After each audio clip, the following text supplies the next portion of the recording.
Hey everyone, Micah here with Electrek, and today we're reviewing the Eunorau Meta275 electric commuter bike. Let's check it out.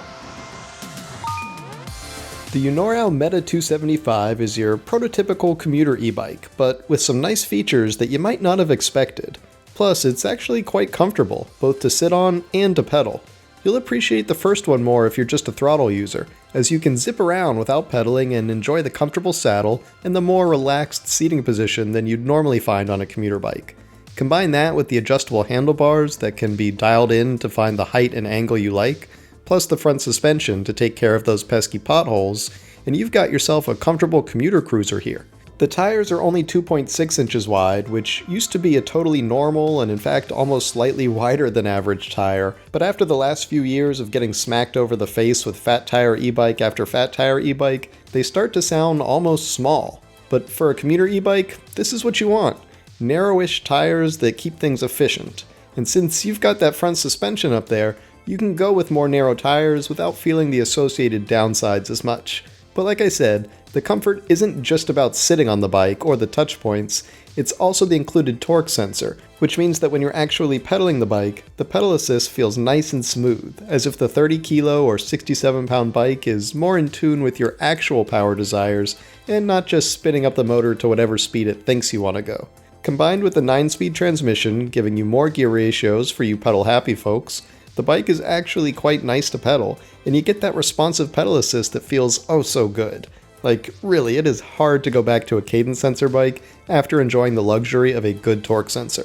But let's move on, because we've got more to cover here. The torque sensor is merely controlling the real powerhouse, which of course is that rear hub motor.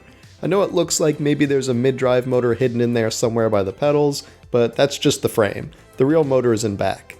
You're getting an honest 500 watts continuous out of that motor, but since there's a 20 amp controller, there's a theoretical 900 plus watts of peak power flowing through the system. How much of that gets to the road, who knows, but the bike feels plenty powerful for a commuter. I'm obviously on flat ground here, Florida doesn't have a lot of hills for me to go up, but I feel like this would be an actually pretty modest hill climber with this much power in it. Not gonna climb Pikes Peak, but it seems to do pretty well in acceleration, which makes me think that you could get through some decent hills with this bike. Now, you're only going to get up to a top speed of 20 miles per hour, so this is a Class 2 e-bike, mind you. A 28 mile per hour limit really would have been nice for keeping up with traffic on faster roads, but as it stands, this 20 mile per hour limit makes this more of a bike lane warrior than a street fighter. That's fine for this use case though, because again, it's for commuting, not qualifying. Rounding out the parts list is a 48 volt 13 amp hour battery in the down tube, which is a bit under average at 624 watt hours, but there is an option to add a second 14 or 17 amp hour battery to the down tube, which can of course more than double your range, boosting it from 30 something miles to 60 something miles. Nice parts like that 9-speed shifter are combined with a color LCD screen on the bars, hydraulic disc brakes, a rack and fender set, and not to mention the LED lighting around the bike. Now the MSRP is $1,799, but you can use the coupon code Electrek to take 5% off, which equates to around a $100 discount. Hey, we're looking out for you.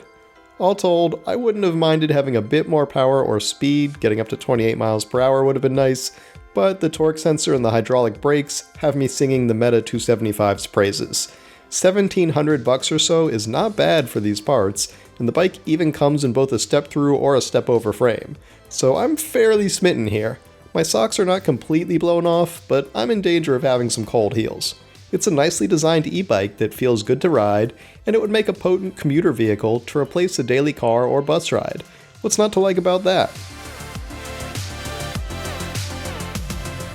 Thanks for watching everyone. We hope you enjoyed that test ride on the Eunorau Meta275 electric commuter bike. If you did, why don't you give this video a thumbs up? And don't forget to subscribe so you won't miss any of our future electric vehicle videos. We'll see you here next time. Whew, almost got blown over by the wind there.